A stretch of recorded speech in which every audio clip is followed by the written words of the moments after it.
My patient wears a tinfoil hat. Now I know the horrifying reason why. Sarah sat across from me, wearing a tinfoil hat. She'd put effort into it.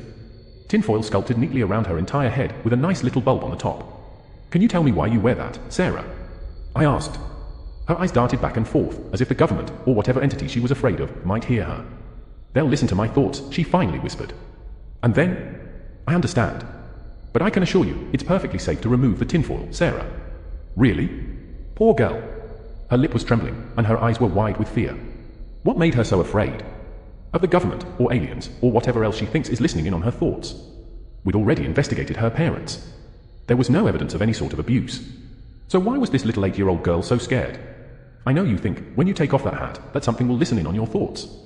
And then, that'd be a disaster, right? Because maybe the government, or aliens, or whatever else is listening will use that to their advantage. They'll stalk you, or try to control your mind. But that won't happen, Sarah. But they'll kill me. When they hear my thoughts, they'll come in the middle of the night and... SSSSH. None of that is going to happen, Sarah. You're okay. No, I'm not, she said, tears brimming in her eyes. I promise, you are. There's nothing to be afraid of, okay? Nothing. I leaned forward and gave her a smile. Can you try to take off the hat? No, I don't want to. Please? Try. For me. I promise, nothing bad will happen. She looked around, her face growing pale.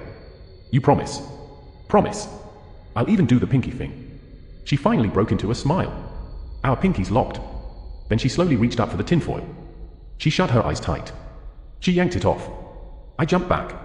My heart pounded in my chest. Dr. Taylor? Are you okay?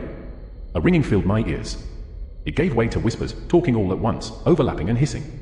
Some fell away, others intensified, until the words became clear. Take that knife from the cabinet. Stab her in the eye with it. Now. The voice wasn't hers. It was low, deep, rasping. The kind of voice that scrapes at your mind, shredding your sanity. Sarah? I asked.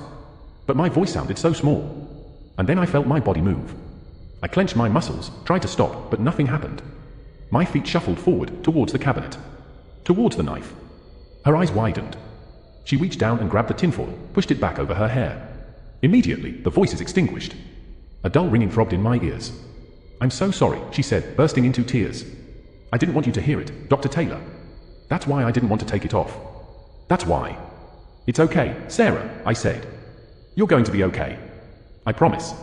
But I wasn't so sure that was a promise I could keep. Because now I knew. She doesn't wear the hat to keep something out. She wears it to keep that voice in.